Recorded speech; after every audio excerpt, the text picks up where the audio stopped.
E aí eu quero só mostrar um exemplo que é uma questão que às vezes a população, nem os servidores públicos estão atentos, que é o impacto que traz, por exemplo, um dos efeitos que a gente considera bastante cruéis da proposta da PEC 6, que é a questão da pensão por morte.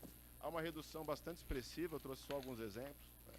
Mas atualmente, alguém que tem uma aposentadoria de R$ 5.000, né, que hoje é o rico, né, está aí ganhando 5 salários mínimos, se ele tiver a falecer, o cônjuge recebe 100% desse valor como pensão. No RPPS já existe, desde 2003, um redutor de 30% do que excede esse teto, né?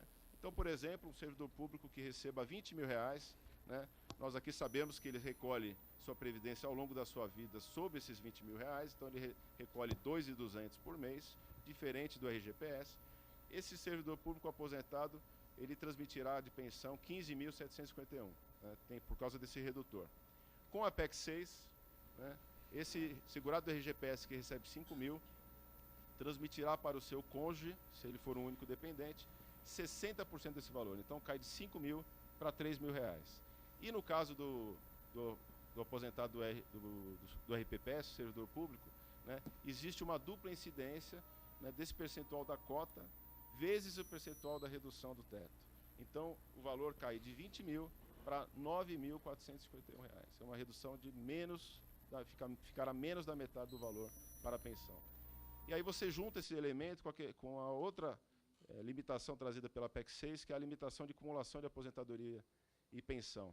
E aí, pensando na renda familiar, né, nesse exemplo a gente vê um exemplo que o servidor público casado com um cônjuge do regime geral, né, renda familiar de R$ 25.000, né, hoje cairia 17%, cairia para R$ 20.000, arredondando. Com a PEC 6, essa renda familiar ela cairá de 25.000 para 11.451, porque além da redução da pensão, o cônjuge sobrevivente também terá a sua própria aposentadoria reduzida, né? E aí não caberia dizer, não, mas a pessoa não precisa, porque ela pagou por aquela previdência. Isso não é assistência, isso é previdência. Então, limitar esses valores é completamente indevido do Estado, né? Então aí você vê que cairá 56%, nesse meu exemplo, a renda familiar. Ou seja, se for para morrer, morra logo, porque morrer depois da PEC 6 é um prejuízo muito grande. Vocês veem a diferença que dá. E não tem transição. Morreu num dia é uma regra, morreu no outro é outra regra.